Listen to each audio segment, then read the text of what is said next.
Assalamualaikum guys, perkenalkan nama aku Siti Afifah Salimah dari SMA Islam Telaten Putih Gelombang kelas 10 IPS 1. Aku di sini mau ngejelasin tentang siklus hidrologi atau disebut juga dengan siklus air.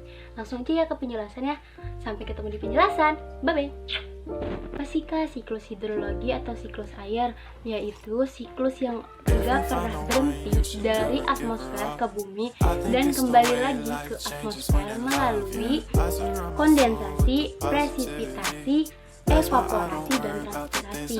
Pemanasan air laut oleh sinar matahari merupakan kunci proses siklus hidrologi tersebut dapat berjalan secara terus-menerus. Air berevaporasi kemudian jatuh sebagai presipitasi dalam bentuk hujan salju, hujan es, dan salju slit, hujan gerimis atau kabut. Nah, pada perjalanannya beberapa presipitasi dapat berevaporasi kembali ke atas atau langsung jatuh kemudian terinterpretasi oleh tanaman sebelum mencapai tanah. Nah, setelah mencapai tanah, siklus hidrologi terus bergerak secara terus-menerus dalam 3 cara yang berbeda, yaitu evaporasi atau transpirasi. Air yang di laut, daratan, sungai, tanaman, dan sebagainya menguap ke angkasa atau atmosfer dan menjadi awan. Pada keadaan jenuh, uap air itu akan menjadi bintik-bintik air yang selanjutnya akan turun, presipitasi, dalam bentuk hujan salju, hujan es. Nah, yang kedua itu infiltrasi atau perkolasi di dalam tanah. Air bergerak ke dalam tanah melalui celah-celah pori tanah yang batuan menuju muka air tanah.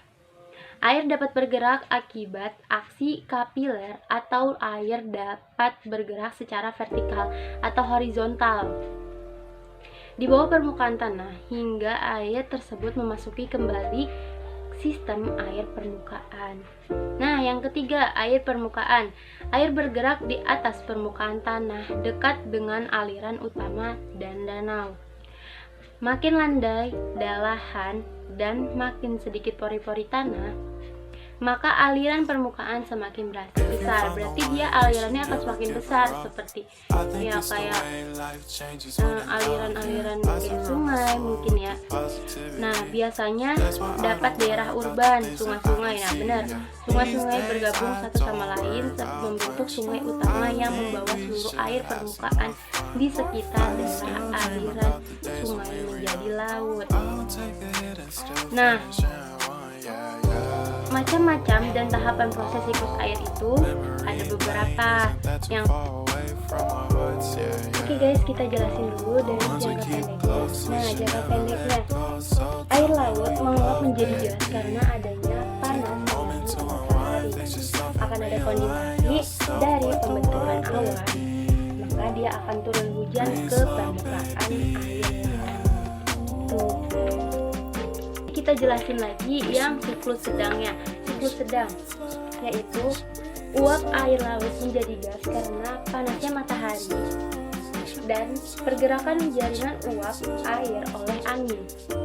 Dia pindah karena dia tertiup angin, maka dia hujanlah ke permukaan tanah.